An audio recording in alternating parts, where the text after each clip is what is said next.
Welcome to the Monochrome Podcast, episode 35.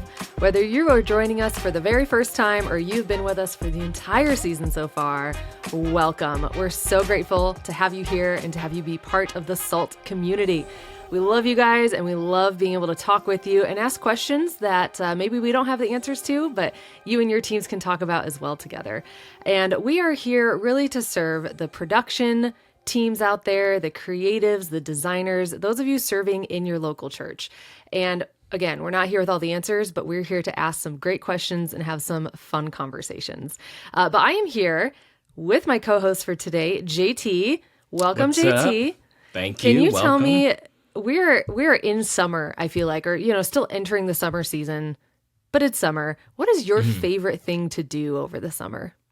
Yes, you always ask me a question I'm not ready for. I don't want to prepare you. Or at least I want it to lately be. you have been. No, I want it to be a it's good. transparent, raw answer. So last year, I think you asked me this, and I said jet skiing, which is still up there, one of my favorite things to do. But lately, See, you were so ready for this. yes, lately Bailey and I have been going to the park. And just walking around, and she just loves being outside. She loves seeing the ducks and the geese, and saying hi to people. So that's a pretty top activity these days. That's a good time. It's hard to beat that. So no, that's fantastic. I love that. Well, before we really dive into today's segments, all of our discussions and topics for today, I want to give our listeners two things. Number one, make sure to join us next week. Jason Stafford is going to be our guest on the podcast. And our team has been talking about the interview that we've done with him for a little while now, or not even the interview, but the conversations we've been having with him as a team. And he is, coming from the Christian films world. He's actually coming from other films outside of what we would typically call that Christian production world. But he just has so many interesting and insightful things. And as we all know, Christian production in the film and TV industry has just come so far. It's been leaps and bounds since when I know I was younger. And it's so exciting to see what we are producing today, starting to lead the charge in some creative ways. So do not miss that conversation with Jason. That episode is releasing next week. Secondly, we really need you guys as our community to help us make this podcast what you want it to be and what is most helpful to you. So if you go to our show notes, there is going to be a link for a podcast feedback form. And we want to hear, what are segments that are helpful to you? What would you love to hear more about? What kind of guests do you want to hear on the podcast or, want us to have conversations with? You guys, we're doing this for you. So please be just honest and transparent. What can we do to make this better? And of course, we do not want to waste your time. So there is some SALT swag involved for some lucky winners who fill out that feedback form. You can get some SALT swag. So just want to throw out those little announcements, share that news before we dive in, but let's dive in. JT, you've got such an important thing to talk about because this is coming up for churches. Father's Day. Yes. Let's talk about it. Father's Day, when this comes out, I believe is this week. So if you haven't started thinking about how you're going to handle that. Hopefully you're on it. Yeah, you might be a little late, but I wanted to throw out a couple ideas that maybe would help you enhance what you already have planned or maybe help you in the future. And so we just had Mother's Day a couple weeks ago for us, and so this is another kind of big weekend, and it can kind of be an interesting one. So I just have 10 quick tips, and if you want to read through more detail, there'll be a link in the show notes to this, but just kind of 10 quick ideas to go through. So one is to commission the dads. Take 2 to 3 minutes during your service to pray over the dads in the room. This can be really impactful. Dads always need prayer. And so that's a great way, kind of easy thing to do that doesn't require a lot of resources or planning. Create a dad den lobby experience. So this one's a little more involved. Love that. Yes, but have, some themed lounge stuff, chairs, maybe snacks, sports highlights if you're into that. I'm in Knoxville, so UT is like, there's like Jesus family and then UT. So, maybe you have some of that. You could have some retro dad music playing. So just have some fun. Let dads have some camaraderie before or after service. Real quick, retro dad music. I feel like the dads today, that would be like 2000s punk pop, right? Retro Maybe. dad music. It's All American Rejects. Yes, yeah. Maybe it's or Newsboys breakfast song. Yeah. I did not listen to any of those growing up. I listened to my dad's music growing up, so it was like okay. All the old ELO and Kansas and like very classic rock, but maybe the grandpa music is allowed too. Yeah. So whatever that looks like for your people, the only rule I'll have is no country music. So that's my stipulation. You wouldn't know Salt is Nashville based, by the way. We're all like, just no country music. I do not like country music at all, but that's just me. There's a hot take thrown in there. Yeah, there's a hot take. Okay, another one is give a thoughtful, affordable gift. Maybe a $5 local coffee shop gift card, a bag of beef jerky that says thanks for being tough, tender, and full of flavor. So awesome. There's some fun things you can do to give gifts to your dad or to the dads in the room to say, just thanks for being involved and being in church and being part of the community. Use the power of storytelling. So this is a good one. The week before, or maybe this week leading up, or maybe that week for social media, record kids in student ministry talking about their dads, what they love about them, their favorite memory, things like that. And then that's something you could share with them. You could also let them write a letter to their dad, something, encourage them to sweet. Write a letter of encouragement, and then it's something they can give to them when they pick them up from or daycare or whatever it is. You can plan a father-focused worship set. So this one I'm a little on the fence on as a worship leader because it could be kind of cheesy, but also like good father, run to the father, the blessing. Classic. Whenever I'm leading the blessing and my family's in the room, it hits different. So that's good to hear from a father playing the music, that song hits different for you. Yeah. So those, that could be something you could do. The last three are host of fathers and families hang out after church. Who doesn't love a potluck? So have a little grill out cornhole thing after church. You could preach a sermon that equips and encourages fathers. So that's a good thing to do. Father's real quick, testimony. Hot take. Should we ask the dads to grill or not to grill? I feel like some dads would love to show off their grill skills at church, and other dads a couple dads grill. It's Father's Day.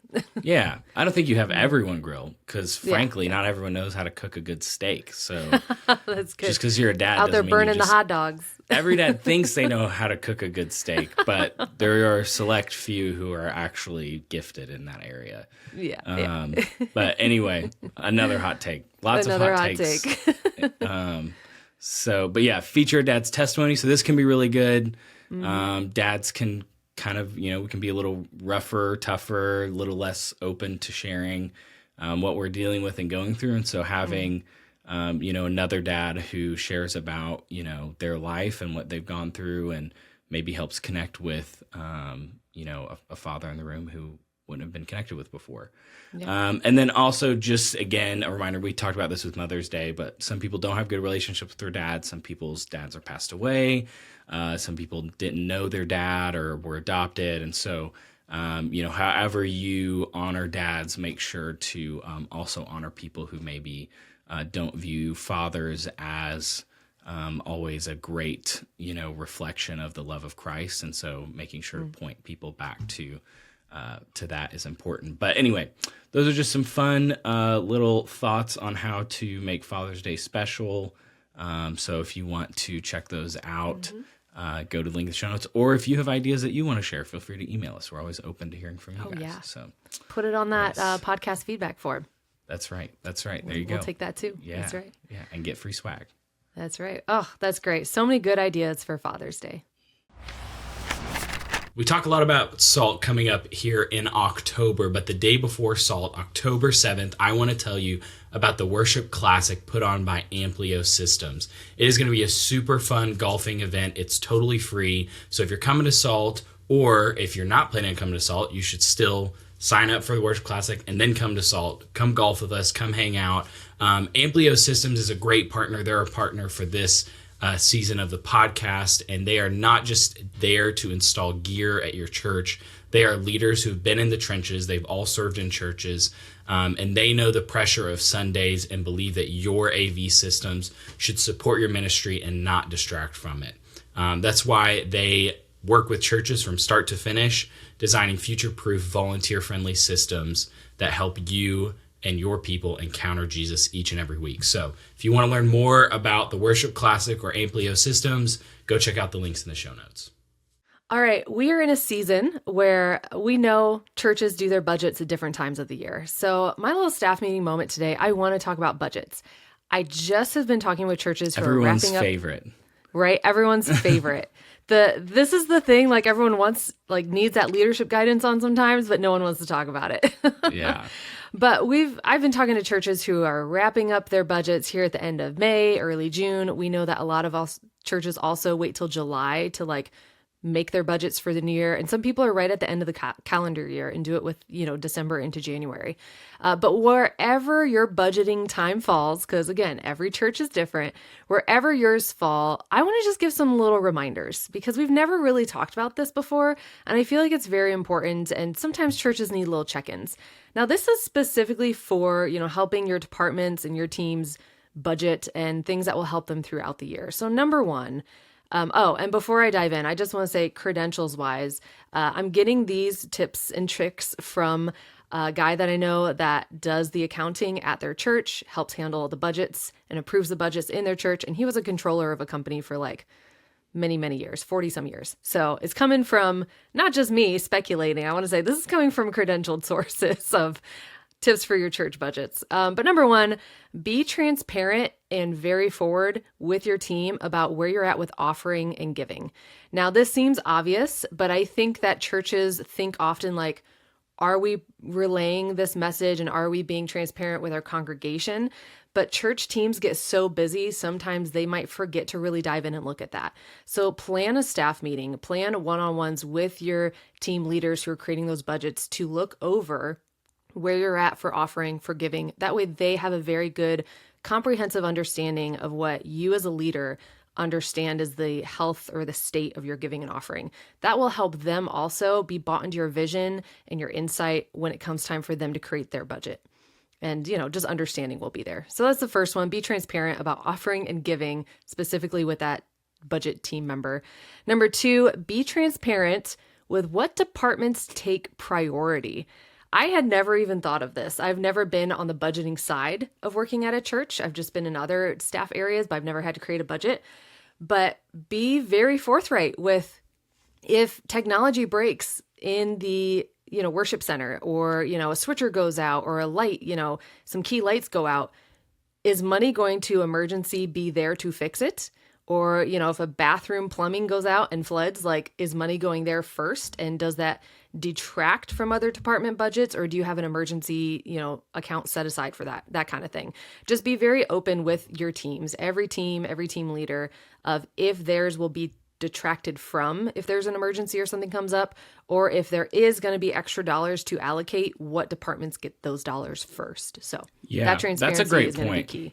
And that just to divulge a little bit on that, I was talking to a church leader a couple weeks ago about those different things, and he was like, man, it's so hard because a lot of times budget, for us, we'll associate more budget to things that bring in more dollars because we're a for-profit organization.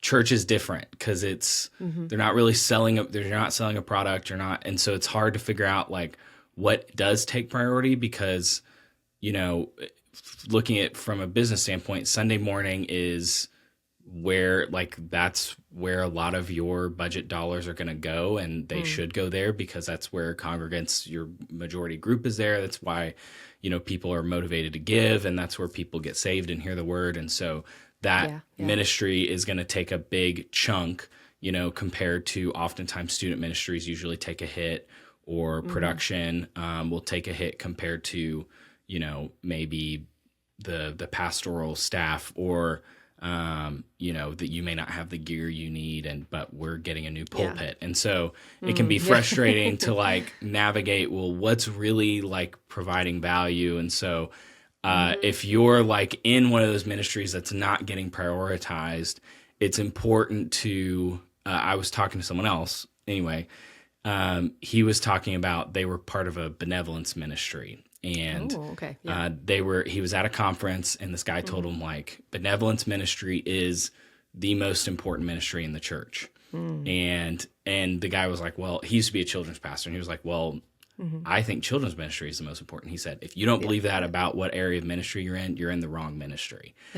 And he was like, whoa, okay, I need to go back to children's ministry. But anyway, it was just like, everyone's going to believe that their area of ministry is the most important, and they should, and that's healthy. And that's great. Yeah, that's healthy. And so as you come to the budget conversation, be thinking, how does my ministry add value to the church and ultimately bring people in to connect with the church on a deeper level that leads to them tithing and giving. And so you don't want to think of it too transactionally, but do think of it as like, how do I contribute to that? And that will help you frame your own budget, how you allocate the budget you do have, and to advocate for more, depending on how, you feel you bring value to the church. So definitely. Anyway, and I don't want to deep dive into this, but JT, that made me think, like, it's so easy when the dollars come up and the money conversations happen for team leaders and the people making the budgets, being told where they have to cut or where they can have more dollars.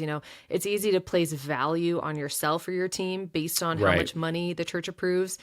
And that I can only imagine, because I haven't been part of that at a church, that process, but that's a moment for a heart check of like, hey, does my value really come down to the dollars I'm given in my budget, or is my value bigger than that?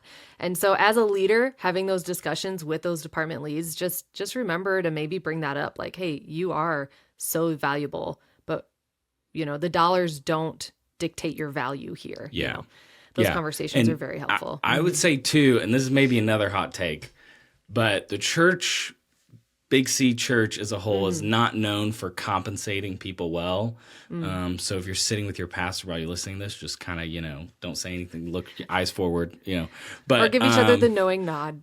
Like, that's not a secret. And if that seems like it's supposed to be a secret in your church, maybe you have bigger issues. But anyway, so I would encourage you, if you're someone who's in charge of the budget, make sure you prioritize your people, man. Like, gear, buildings are cool, all of that's great, but man, like, no investment in a building or gear is going to come back more than investing well in your staff and your people. And if they're well taken care of, they will bend over backwards. They'll make it happen with the gear and the stuff that they have. And God's going to bless that way more than building some big building. And so that can be kind of like hard for people to hear, because people don't want to pay people more, or they're doing the work they're doing now for what they're getting paid. But, ministry is people. It's not buildings. It's not gear. And that includes your staff. So, anyway. And it's interesting you say that. On the flip side, I have seen church staffers, production people. This is one example that I know, where they were offered a raise, or they were offered a little bit more compensation. And they said, I would rather spend that on equipment, because to them, that made them feel valued, was to get that equipment instead. And don't expect that. Point. That might not happen. I just know some people who have done that said, it means so much that the church decided to offer that, and that makes them feel valued and loved and appreciated in their role. But then they decided to turn it back and put it towards equipment or new stuff there. But that's a very personal choice. Yeah, it is a personal decision. But I probably wouldn't if it were me, but that's me, Well, another great thing to do, hopefully, and I'm not going to dive into this, but hopefully your church has a way of keeping people accountable to how they're using church funds, credit cards, all of that. Yeah. But I would say be transparent with where each department is in their monthly spending. Again, I'm not sure what your guys' every church is different, what the process might be.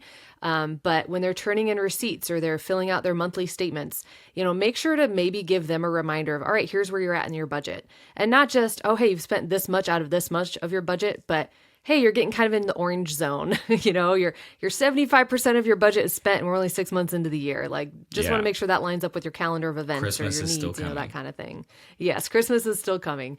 But give those monthly reminders, monthly check-ins of, also the flip side, if you have that money budgeted, it's, hey, you've got a lot of money left to spend. Just want to make sure, like, you're planning to save it towards the end of the year, or do you need to be spending more now to keep it, flowing well throughout the year?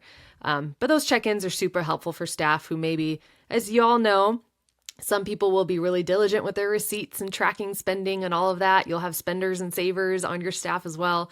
But giving them those little check-ins will definitely help them throughout the year to spend wisely and plan. Not to go full Dave Ramsey either, but here we similarly to go. how Another you should hot take of the day. managing your own personal budget. If you don't plan where your budget's going to go, you'll either end up maybe not using it, which is,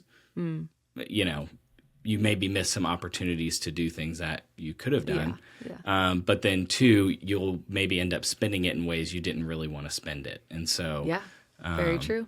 Be intentional about that planning process. Yep. All right. My last point, and it's not really a point, it's more of a piece of advice. If people are submitting budgets that come in too high, be sensitive, knowing again that a lot of people place their value here. It's how they're planning their success for the year based on sometimes how much they're allowed to have in their budget. If you have to go back to someone on your team and say that is too high, or you have tripled your budget from last year, that's impossible. Yeah, feel free to say those things. We do have to be very blunt and honest with our teams when they budget too high, but come with creative solutions as well. And I would love for our team to create some resource of creative ways to help people stay under budget or stay in budget or cut their budgets if need be. But I've actually heard, contrary to what JT said earlier, sorry, JT, I have heard of a lot more churches trying to treat their staff, their volunteers better, trying to find ways to compensate or show appreciation better, which is huge. That's awesome if we're kind of going that direction as the Big C church. That's fantastic. But if a department's budget is coming in too high because they're trying to do, some extras for their team members, help them come up with creative solutions. One example I know of was the children's ministry. Their nursery was part of that, and they wanted to be able to give some compensation or like a really nice gift card to every volunteer who worked in the nursery for every holiday. So, that added up in their spending. It did put them over budget. And so instead of, here's a gift card, a bigger gift card for every single holiday someone might work, it was, how do we combine this, to bring the budget down? Maybe it's still a very much larger gift card than what we've done in the past, but we do it once a year, but it's a higher amount. So it kept it a little under budget from like every single holiday being able to give it out, but treated all the volunteers just with a bigger gift at the end of the year. So there are definitely creative solutions. I don't even feel like that one's that creative. It's just an alternative, but there are definitely creative solutions. If you have to go to your team and say, we've got to cut, we've got to slim down, your budget's over budget for what we told you could have this year, help them find alternatives. That is more than just money related, that's relational. And that as a team and a staff will make you stronger, that you're helping each other problem solve and figure out ways to reach a goal that they might have while sticking with the dollars that you have to hold them to. So that's my little staff meeting moment and my budgeting advice. Hopefully it'll be helpful for some of you. And we'd love to hear your feedback. Again, fill out that feedback form because this is a new area for us to talk about and explore, but we know it's super practical. And a lot of you are looking for more of that leadership kind of topics for us to discuss. Yes. So, yeah. Speaking of budgets and saving money. Ooh, yes. You need to register for SALT right now. So it will be good for your budget. It will be good for your budget. The longer you wait, the more you end up having to pay. And if you're just bringing one or two people, maybe it doesn't make that big of a difference. But if you're bringing your whole team, which we certainly hope you are, it can add up pretty quickly. So register early before the next price increase. Use the code Monochrome, which you only get if you listen or watch this podcast. You'll get $20 off your tickets. And then two, not only do you want to register early to save money, but you want to register early so you can get into the courses and classes that you want to. So we have sold out of our tech tour, which is a premium and a premium plus option, which it's going to be at the Belonging Co. It's going to be awesome, but we're out. We don't have any space for that. I think we've sold out of this the last 3 years in a row. And we used to do two different churches, two different buses. We tried that, a couple of years, but this is a hot one. This is, everyone loves the tech tour. So this is a great reason to buy tickets early. So that one's gone. And I know we're talking about maybe finding ways to expand that, but if you don't register early, those spots run out. We're also out of the Creative Process Masterclass with Passion. Their creative team is coming. And so if you wanted to listen to them, you might be out of luck. And so we also have 3 ticket types our most premier premium plus ticket type with swag bag and behind the scenes tour and all this stuff. We only have 12 of those left. Yeah. So very limited reserve space there. Seating at front of house. Yeah, reserve seating, all kinds of so many good things. Yeah, discounts at the store, all kinds of cool stuff. So that's our VIP ticket, that premium plus ticket. I'm just reiterating because again, 12 left, JT said. That is not very many. Yeah. So you do not want to miss out on those really cool perks that you can get with those ticket types. So I would encourage you to go register early. Don't wait. But yes, what's next, Caitlin? Oh my gosh, JT, we had an awesome conversation with Sarah Benibo. She is a singer, songwriter, worship leader. She was part of the gospel trio for many years. But I'm not going to give all of her credentials and what she's going to talk about because you're about to hear it. But I just want to say she did a workshop at SALT that was packed out. And I'm not talking standing room only. Like, no, there was no standing room left. That is how full her workshop was. And again, I don't want to spoil anything. Let's take a listen. She's an amazing woman, has some amazing insights about worship and worship leading. Keith got to give her an interview. All right, well, Sarah, we are so happy to have you here at SALT. Thank you. I'm not just saying that. Really excited to meet you, and I've heard so many great things about you. You're a celebrated singer, songwriter, worship leader. Yeah. You spent 18 years in the gospel trio. Hey, God's Chosen. You did some research. I did a little bit of research. That is true. And so further into that research, I got on your Instagram just to find out more about you. Okay. And what struck me was that I didn't see just a ton of clips of Sarah's best solos. Okay. Right? Yes. Even though that would be great content. But what I saw was a wealth of biblical wisdom that you put out there. And so I thought that has to say something about who Sarah Benibo is as a worship leader. And so maybe you could go into a little bit about how does biblical truth inform you as a worship pastor at your church in Embassy City? Wow. That is a really good question. Biblical truth, how does it inform me? I think I started off as just what you described, someone that loved to sing. I love music. I love art and the creative process. I love to perform. I love to be on a platform, even though I'm quite introverted myself. Yes. If you put me on a platform, I feel at home. But that only lasts for so long. And I noticed that in my younger days in that group called God's Chosen, that these songs are good, but if they're not rooted in truth, like real truth that lasts, in the middle of the night when there's no band, there's no worship leader telling you to lift your hands, what is actually going to keep people grounded? And I realized that is going to be the Word of God, the unfailing, eternal gospel of Jesus Christ. And so then it was like, wow, maybe I can kind of combine these two spaces and to really empower my singing to be backed up by the word. And so then I just started falling in love. I fell in love with the scripture. There's so much in there. And a lot of the songs that we sing are Bible-based. Right. Some of them even come literally out of the Bible, word for word. And I did not know that until I started reading and seeing the context of these biblical truths and the people behind the stories. And I just couldn't close the book. So now I'm just like a Bible-loving, singing girl. Love it. Love it. You're like reading the Bible, you're like, oh, that's where that comes from. No, truly. Or that's what that means. Yeah, that's what that means. Now I get it. So with the context of who God is, the chosen people of God being Israel, of course, and then us being engrafted as Gentiles. What? So when you're singing songs like, my chains are gone, I've been set free. It's like, oh, I was actually a prisoner of sin and now I am free. It brings a new depth and a weight to my singing that I did not have before. Awesome. So I love that. Feel free to sing as much as you want in this interview, by the way, because that was incredible. I love to sing. All right, so second question. This one kind of falls in line with your workshop a little bit. Oh, good. So you're passionate about worship leading. Yes. But not just that act of getting in front of God's people and leading the church. You have a heart for the people that you serve with on that stage. Yes. And so we talked about this a little bit when we met earlier this year about some of the things that you do to invest in your team. What kind of emphasis do you put on discipleship and investment in your team? And maybe give us some examples of the ways that kind of looks practically. Oh my gosh. Great question. I am a huge advocate of relationship building. Huge. Because we are a church. So I represent the body of Christ at large, yes, but also the small C church, the local assembly that I represent, Embassy City. We are not a recording, touring artist where music really is number one. We are actually a church where community and relationship and conversation should actually be number one, and then the art form comes second. Yeah. So in order to actually like implement that, then I have to actually give away some time. Yeah. And that has been my biggest challenge, but also the greatest gift.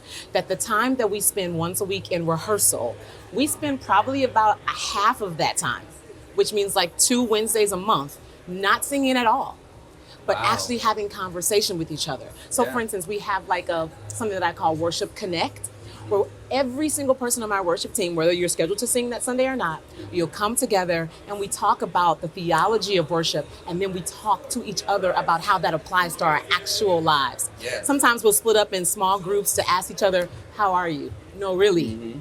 Not just the quick answer, but truly, how are you? Yeah. So that we can start to build relationships, and it's not just about the Sunday morning 30-minute set.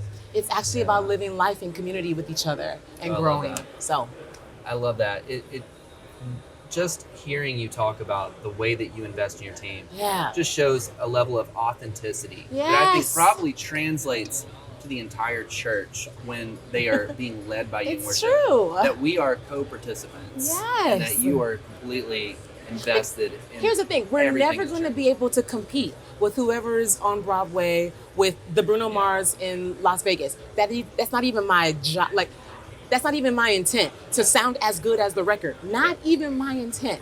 My intent is to present to them something that they are longing for, which is community. It's to be seen. It's to be known. It's to be loved. You're not going to get that in Vegas.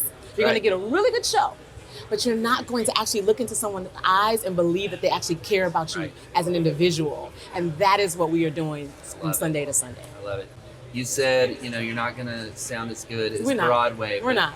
But I'm from Nashville, and I can guarantee you sound better than our Broadway. Okay? That Broadway I can do. Yeah, you're killing it there. All right, you're slaying it. That place is packing. Oh my God. Well, I want to thank you so much for being here. We just want to give you the opportunity now to just say one word of encouragement on what you hope that this conference and this week, what kind of encouragement can they hopefully walk away with, take back to their church, their teams, their ministries? I would say this. I would say that nothing that was created outside of God. That's lights, that's sound, that's singing, that's instruments. Things have been co-opted by other entities that I will not name, but they all belong to God because God is the orchestrator of everything that was ever made. And so I believe our job at the church is to take those things back, to own them, to get good at them, to hone our skills, to put in the time and the effort into the actual music, but also into the people that are behind the music. I think we can do both, and I think we can do it very well. I love that. Yeah. That's good. Well, thank you so much for being here. Thank you, Keith. And it's been a pleasure to meet you. Yes, same. Officially a friend of Salt. Yes, I'm official. I love hearing from Sarah. She's amazing. I love that interview with her and Keith. I think, again, her workshop was awesome. I have gone back and listened to the replay and just learned so much. I'm not even a worship leader, so I love that. But I want to thank everyone for joining us today for the Monochrome Podcast. Again, whether you're here listening for the first time or you've been listening for a while to the season, please subscribe. It is so important that this pops up quickly for you, and you have to click around a lot to go find us and search us every single time. And we want you here for future episodes that are going to be just astounding and wonderful. Also, don't forget, everything we've talked about today is in our show notes, whether it's resources, links to things, info about Sarah, our guest, and then, of course, our podcast feedback form, all in the show notes. Go check them out. And if you could, please do subscribe. I already said that. But once you subscribe, give us a 5-star rating. It doesn't only help us get our podcast out there more, but it helps people know that we are endorsed and you think that we are worthwhile listening to, and maybe we're offering some helpful advice. So those 5-star ratings help others know that this is a great place to go for some resources as they're learning and growing and working in their local church too. All right. Next week, guys, it's going to be awesome with Jason Stafford. I know I mentioned it at the top of the episode, but he is part of some really big films that are out there. And we have been blown away hearing what a first assistant does. And that is like his role on a lot of these films. And you hear assistant and you think, oh, it's kind of a small, like assistants don't do much. It's not a title, that people get excited about. But that's only because you haven't learned what a first assistant does in these roles. Once you know, you're like, wow, they make the film pretty much. I don't want to spoil anything, but it was just mind blowing what we learned from him. So be sure to tune in next week. JT, you gonna be there? I'll be there. Yes. I'll be there. I'll be listening in. It's going to be for great. Sure. Yeah. I got to listen awesome. to the interview, so I already know what he's talking about. So it's going to be awesome. He's already had his mind blown. He knows everything. Yes. Pre-blown. Oh, yes. Well, thank you for joining us, and we will see you next week.